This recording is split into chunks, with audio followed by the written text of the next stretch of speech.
देखो भाई, 10th class का जो है ना, थर्ड चैप्टर हम पढ़ रहे हैं, pair of linear equation in two variable, वो भी आर डी शर्मा के मैथ में से। और लास्ट टाइम हम जो है ना एक्सरसाइज 3.8 में थे, उसमें हम क्या चीज पढ़ रहे हैं, इस चैप्टर की प्रैक्टिकल प्रॉब्लम हम पढ़ रहे हैं। वो भी किसके ऊपर बेस है, फ्रैक्शन के ऊपर बेस, ठीक है ना।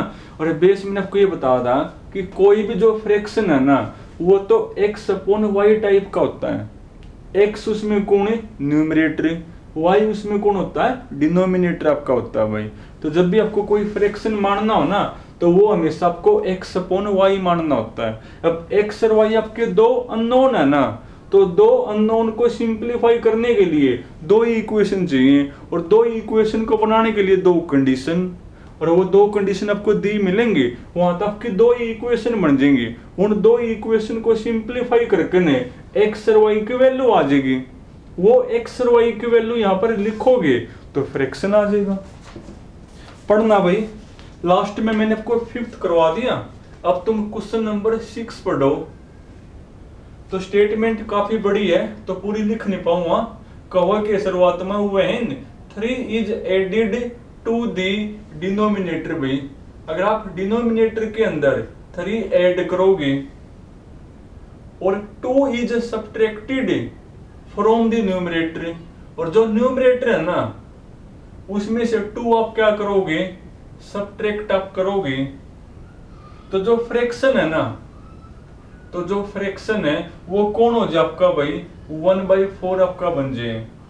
उसके बाद 6 is added to the numerator, अगर आप न्यूमरेटर के अंदर 6 आप ऐड करो, और जो डिनोमिनेटर नहीं है उसको 3 तक करोगे मल्टीप्लाई, तो जो आपका फ्रैक्शन है वो 2/3 आपका बन जाए।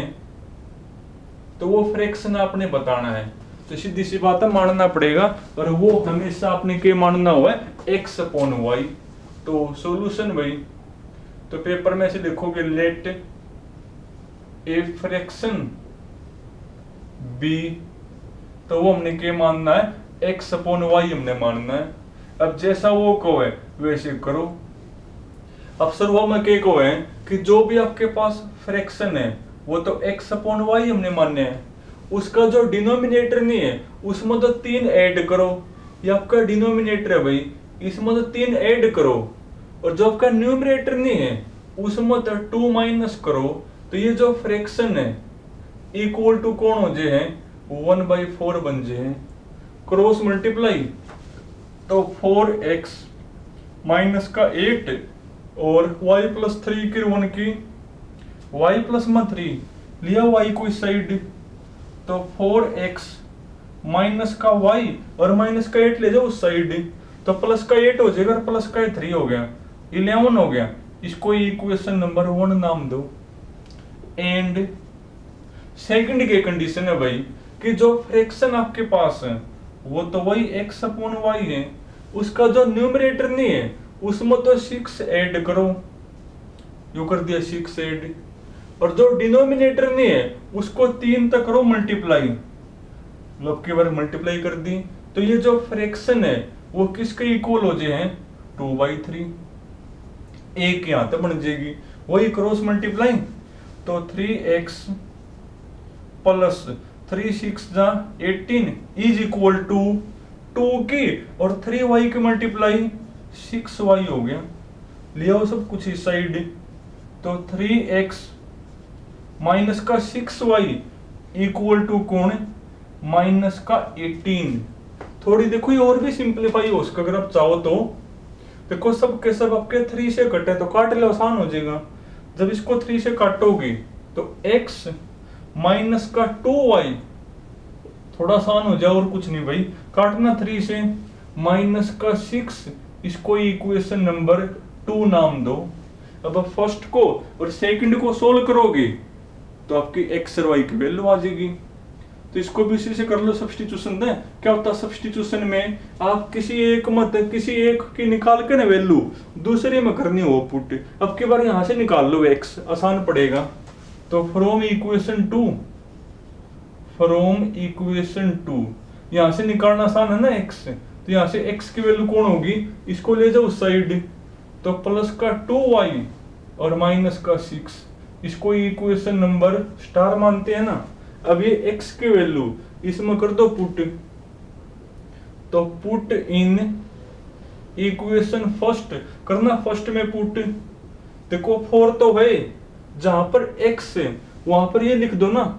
अब एक तो ज्यादा टर्म है ना, तो क्या लगा लिखोगे ब्रैकेट, तो 2y माइनस का 6 और माइनस का y इज इक्वल टू कौन है यो 11 है। करना 4 अंदर मल्टीप्लाई, तो 8y माइनस के 24 माइनस के y इक्वल टू 11 हो गया। 8y मत y गया 7y और 11 प्लस में 24 35, तो y इक्वल टू कौन होगा 35/7 यानी y की वैल्यू 5 आ गई। ये y की वैल्यू स्टार में करोगे पुट तो x आ जाएगा, तो जहां पर y है वहां पर 5 लिख दो, तो 5 2 जा 10, 10 में तो 6 गया तो 4 हो गया। तो x आपका 4 और y आपका कौन आ गया 5, तो फ्रैक्शन कौन होगा, देयरफॉर फ्रैक्शन इज, वो तो x अपॉन y हो गए, x आपका 4 और y आपका कौन 5, तो ये आंसर हो गया।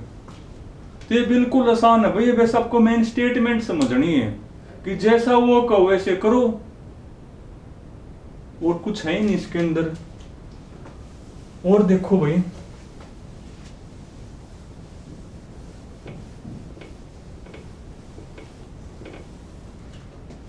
पढ़ना नेक्स्ट एक बार, ये हमने 6 कर लिया भाई, 7th पढ़ो। जब का क्वेश्चन नंबर 7 है ना, 7 में लिखा हुआ है the sum of a numerator and denominator of a fraction is 18। कोई फ्रैक्शन है भाई, उसके न्यूमरेटर और जो डिनोमिनेटर है ना उसका सम 18 है। चलो ठीक है भाई। उसके बाद इफ द डिनोमिनेटर, उसके बाद जो डिनोमिनेटर नहीं है उसको 2 इंक्रीज कर दें, उसको 2 क्या कर दें इंक्रीज मतलब बढ़ा दो, न्यूमरेटर को आपने कुछ नहीं कहना। तो वो जो फ्रैक्शन है ना, वो जो आपका फ्रैक्शन है वो रिड्यूस हो जाए किसमें भाई, रिड्यूस या बिकम एक ही बात है, रिड्यूस टू 1/3। तो वो फ्रैक्शन आपने बताना है, तो सीधी सी बात है मानना पड़ेगा, तो वही x अपॉन y मानना है। तो सॉल्यूशन भाई, तो लेट ए फ्रैक्शन b, तो हमने क्या मान लिया x अपॉन y हमने मान लिया। अब अकॉर्डिंग टू क्वेश्चन, कहो के क्वेश्चन के अंदर कि जो फ्रैक्शन आपने बताना है ना उसमें जो न्यूमरेटर है जो डिनोमिनेटर है उनका सम 18 है, यानी x प्लस वाई कौन आपका भाई 18, इसको इक्वेशन नंबर 1 नाम दो। उसके बाद सेकंड आपकी कंडीशन है कि जो डिनोमिनेटर नहीं है उसको आप 2 बढ़ा दोगे, डिनोमिनेटर को आप 2 बढ़ा दो और न्यूमरेटर को कुछ नहीं कहना। देखो फ्रैक्शन आपका यो है, इसका जो डिनोमिनेटर नहीं है उसको तो 2 बढ़ा दो, इसको आपने कुछ नहीं कहना। तो ये जो फ्रैक्शन है ना वो किस में रिड्यूस हो जाए 1/3, यानी कौन बन जाए आपका फ्रैक्शन 1/3 के इक्वल हो जाए। क्रॉस मल्टीप्लाई करना, क्रॉस मल्टीप्लाई, तो 3x इज इक्वल टू करना 1 की y प्लस के 2 की, तो y प्लस का 2 ही आगे लिया y को इस साइड, तो 3x माइनस का y इक्वल टू कौन 2 है ना, इसको इक्वेशन नंबर 2 नाम दो।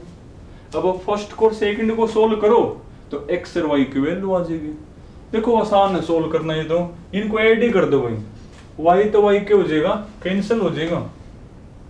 ऑन एडिंग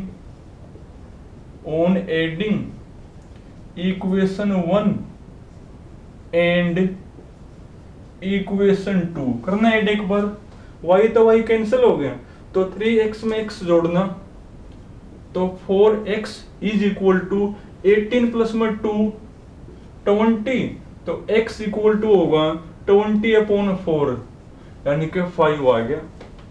ये x की वैल्यू चाहे फर्स्ट में लिखो चाहे सेकंड में, y आ जाएगा। चलो फर्स्ट में लिख दें, put the value of x in equation first, करना फर्स्ट में पुट।